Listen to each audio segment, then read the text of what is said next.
علما د حکومت نه ګیلې نه کوي ټول خلافتونه وګورئ ډېر صحیح د حکومت هم علمي میدان کې خدمت کړی خدمتونه علماو خپل کړي علماو مسؤلیت مو ده مرنه خوا به دې کېږئ یو دردمن په حیث خبر کوم 9000 مخطوط نسخي کتابونه دلته د ملي ارشیف د کابل کې ایښي دي 9000 مخطوط نسخې په سوونو کاله مخکې په لاس لیکل سوي علماو خیر د مجلس کې مه راته وایي وروسته چې څومره ډېرې خبرې راپسې کوئ صحیح نه خوابدی کېږم ډېر خوشحاله یم یو وخت داسې حالت کې راغلی وم چې د ما هغه تقریر ټولو افغانانو اورېدلی و چې شیخ صاحب حضرت ګل رحمه الله شهید سوی و او دلته مسلمانان د مظلومیت او داسې یو حالت کې ول چې مسلمانانو خپل ځان مړ لیده و الله پاک د همغو مجاهدینو او داعیینو علماو او د مدرسیو د عام ولس قرباني وله چې الله پاک نن د اسلامي نظام حاکمیت راوست او مظلومیت الحمدلله نشته الله مو دې ظالمان کوي هم نه مظلوم خو نه یو خو الله پاک مو دې ظالمان کوي هم نه د خوست ولایت قومي مشرانو دا خبر واورئ مونږ محسنین یو الله پاک مو د ظالمان نه ګرځوي د تعلم د میدان نه راغلو د واکمنیو د وزارتو د ولایت حالت ده د انتقام فکر مو د احسان په فکر باندې راژوندی کړ ملت ته مو یو احساس ورکړ موږ محسنین یو که مو د انتقام لړۍ غځولې وه نن به د افغانستان په ټوله مځکه باندې د لا اله الا الله محمد رسول الله واکمنۍ متزلزله وه نن به د افغانستان په مځکه باندې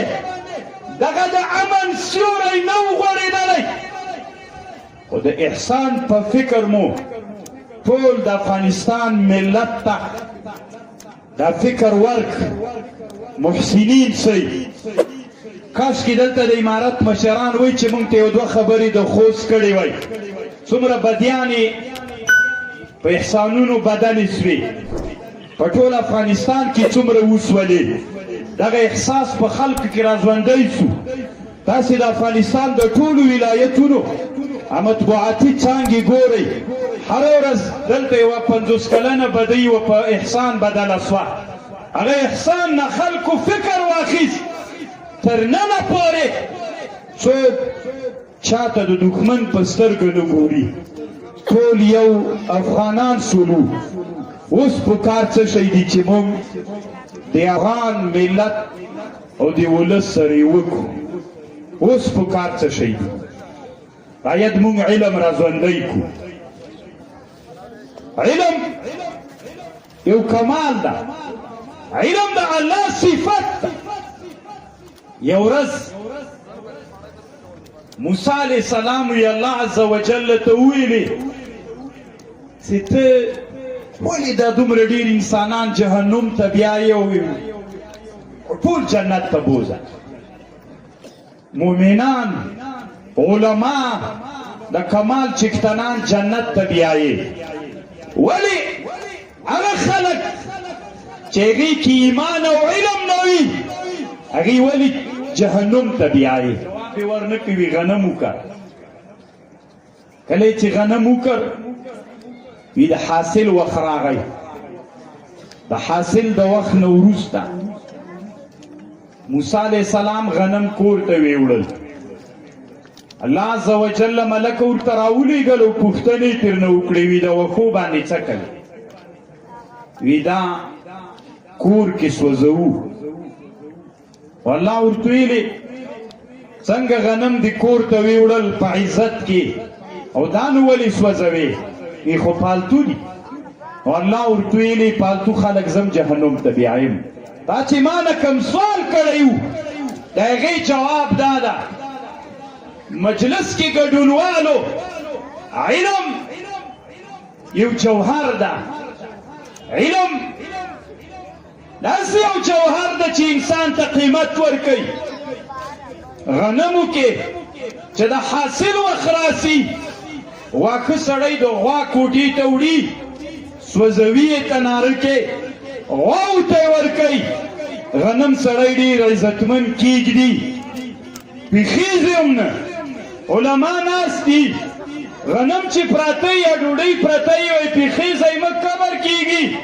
او واښه چې پراته وي څوک وایي نه نو ولې انسانان په ځان کې کمال و علمیت نه راولي علم یو جوهر ده چې انسان کې راغی ټول انسانان دي خو چې کله انسان کې علم راغی هغه انسان کې کمال پیدا سو هغه انسان کامل سو هغه انسان قیمت پیدا کړ هغه انسان خلق په ډېرو شیانو باندې اخلي نو الله پاک دې مونږ کې علم راژوندی کړي اوس د اسلامي حاکمیت تر چتر لاندې تر ټولو نه مهم علما د حکومت نه ګیلې نه کوي علماو ټول خلافتونه وګورئ ډېر صحیح د حکومت هم علمي میدان کې خدمت کړی خدمتونه علماو خپل کړي څومره علماو چې کتابونه جوړ کړي علماو خطبې وګورئ بادشاهانو نه یې ګیلې کړي چا نه پرېښودل علماو طالبانو او شاګردانو یوه خبر مې واورئ زه هسې یو 3 جمعې به کېږي زه د بادغیس مرغاب ته تللی وم ډېره لرې ساحه وه هلته مې څه کتابونه پیدا کړل افغانستان په سرحد باندې پروت یو کلی و هلته چې زه لاړم ملګري راسره و هلته هغه علما ترکمن ول نو هغوی مدرسې ته ورغلم مجلس مې ورسره وکړ کله چې بخارا سقوط کړی و د هغې زمانې نه دوی دلته مهاجر سوي ول او د ځان سره کتابونه راوړي وو تقریبا تر 100 نسخو کتابونه ول هغه کتابونو کې د قاضي خان شرح په جامع صغیر وه نن شته علما وو په دې کتابخانو کې مخطوطه وه په لاس لیکلې وه یعنې 100 نسخو پورې داسې نادر کتابونه ول ما هغو علماو سره غرمه تېره کړه او ډېر خوند یې ورکوي 45 کلن انقلاب د افغانستان کې دلته موږ ته څوک نه دي راغلي مې زم دغسې راغلی حکومت نه یم رالېږلی خپل درد راوستلی یم هغې باندې چې ما ویډیو وکړله د کابل کې د ملي ارشیف رئیس چې د قندهار و د ما سره رابطه وکړه ویسې صاحب ته یې ورې که دلته هم راسې دلته هم یوه لویه خزانه پرته ده ما فکر نه کوم زه چې ورغلم علماو مسؤلیت مو ده مه رانه خوابدي کېږئ یو دردمن په حیث خبر کوم 9000 مخطوطې نسخې کتابونه دلته د ملي ارشیف د کابل کې ایښي دي 9000 مخطوطې نسخې په سوونو کاله مخکې په لاس لیکل سوي د افسوس ځای کم یو د افسوس ځای دا و چې هغې کې چې چا خدمت کو 2 ښځې وې زړې یو 2 دانې عوام ول یعنې کتابونه دي موږ د علماو کتابونه ول خو هلته چې چا کار کو نو هغه عوام خلک ول ما د زړې هلته څوک پرېښودنه ما ته یې وخت راکړ نو ما یو څه زړې نسخې وکتلې دوی چې په کتاب څه لیکلي ول او په زړو نسخو کې لیکل غلط دی ځکه دا و چې علما دیجې ته نه دي راغلي ای علماو دغه کتاب چې مخطوطه نسخه ده طبعه کول او تحقیق کول به څوک کوي؟ علما نن په دې مصروف دي. الله دې موږ په حال باندې رحم وکړي. تاسې د خوست زدران خلک دي، موږ د مسید صاحبانو ډېر مریدان هم دي. موږ د روکۍ صاحب زموږ د خاندان یو کتاب مې پیدا کړ، که مسید ته د سپینګیري خو به راغلي، یو کتاب زموږ د بابا صاحب چې مسید کې یو مشهور زیارت ته د سپینګیرو حاجي صاحبانو علماو ته به معلوم وي، هغه یو کتاب 150 کاله مخکې یوه نسخه هم دلته ایښې وه.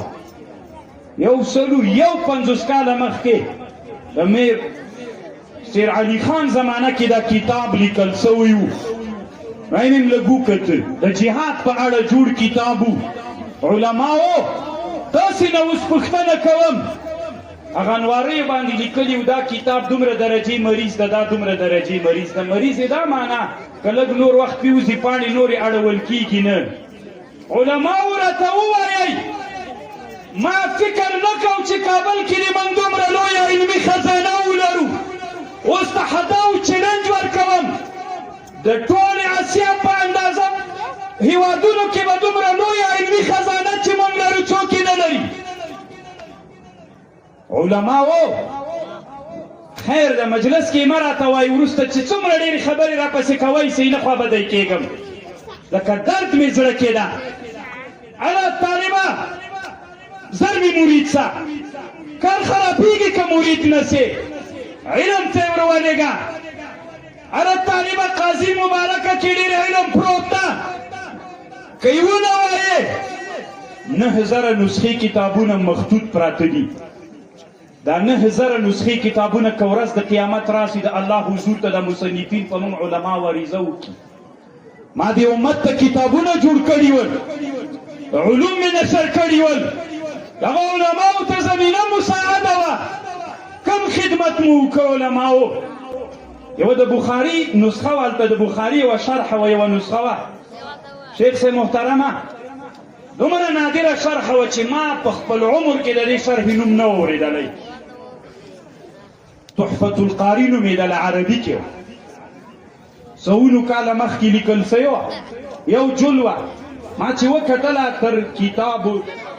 دا د کتاب الغسل و احتلام تر دې چې پورې د بخاري شرحه وه. دومره علمي تحقیقات ورکېول چې ورته حیرانه سي. داسې نادر علوم په هغې کتابخانه کې ول. خیر د علماو اوس تاسې ما ته وایي څوک به یې راسپړي ده؟ راځئ د خوست علماو دغه کتابخانې ته عود وکړو چې ورشو، یوه لجنه په خوست کې جوړه کړو، هغه کتابونو نه یوه نسخه دلته خوست ته راوړو، علما پې کینو، ویې لیکو، تحقیق یې کړو، تخریج یې وکړو، کتاب چاپ کړو، علمي بازار بیرته ګرم کړو. د جلابات علما به هم دا کار وکړي. څو 10 ولایتونه د افغانستان چې یو کتاب په غاړه واخلي، یو خو هغه کم شی ده، 2 واخلي، 80 3 چې واخلي تر 100 اوړي. زموږ کتابونه چې هلته ذخیره پراته په انوارې لیکل سوي چې دومره درجې مریض کتاب ده، پاڼې ماتېږي، اړول کېږي نه. دا د موږ علماو مسؤلیت ده. ځوانانو طالبانو نن په دنیا کې په علمي میدان کې د تخریج او د تحقیق میدان په ټول افغانستان کې نشته ده. یوه لجنه به څوک راونه ښیي چې د افغانستان په کوم ولایت کې. داسې ما یو کتاب د قمقمه یو مخطوط کتاب باندې ما تعلیق کړی و، ستړی مې کې تېره کړې، خپل باب کې ښه کتاب ده چې علماو ته یې ورولېږم. علما وایي کاشکې دې په پښتو جوړه کړې وای، عربي باندې څوک نه پوهېږي. موږ دومره ضمیرونه مړه سول، موږ د علم سره دومره ورانه سوله. خیر د علماو عهد وکئ، مه تنها مه پرېږدئ، ما سره په دغه میدان کې ملګري سئ. د ټول افغانستان علماو کې دا احساس پیدا کئ چې هغه لویه علمي خزانه دې موږ ده. په فارسي او عربي ژبه کتابونه لیکل سوي. راځئ هغه کتابخانه د قوت نه فیل ته راوباسو، یو لوی علمي خدمت به مو کړی وي او دا خدمت تر موږ علماو پورې تړاو لري. بس دغه د ما یوه خبره وه چې علماو د سره مې شریکه کړه. هره جلسه کې باید تاسو علماو دا خبره د دې نه بعد یاد کوئ. شیوخ علماو چې دلته ناست یئ خیر دی ورې ورسئ ملي ارشیف ته الله په خاطر ورسئ هغه کتابونه ووینئ. د قرآن مې ولیده چې هلته لیکل سوي وو ټول قرآن موږ ورته ګلدوز وایي چې تاسې دې اصطلاح ته څه وایئ ګلدوز. ټول قرآن په ګلدوز باندې لیکل سوي وو. یوه قندارۍ جلۍ والا دره نومېده له دې لیکلی وو. دا څه وړه خبر نه ده. د دې جلۍ احساس موږ څومره مړ کړی وو. ما هغه رئیس صاحب نه پوښتنه وکړله دا د جمهوریت زمانه کې دا نسخه دلته راوړل سوې وه. ما ورته ویلې دا جلۍ چې دا ټول قرآن راوړي په ټوټه کې ګلدوز ټول قرآن لیکلی وو زور زیر سره له معنا. ما ورته ویلې تاسې انعام کې څه شی ورکړلی وې هېڅ شی هغوی نه ده ورکړي مل خو تاسې به ورکړي وي. موږ فکر لرو موږ احساسات د خلکو مړه کوو که متردي کوو یې. تاسې خو لږ فکر وکړئ ټول قرآن سړی په ګلدوز باندې ولیکي. ما سره یې عکس ته عکس مې ترې واخیسته موږ یې احساس مړ کړی. هغې نجلۍ به دې ته ضرورت نه درلوده چې هغې ته انعام ورکړي پیسو ته به یې ضرورت نه درلود خو د هغې احساس خو باید موږ ژوندی کړی وای. ولې علماو موږ د خلکو احساسات مړه کوو ولې نه راژوندي کوو ولې علما یو په بل ردونه کوو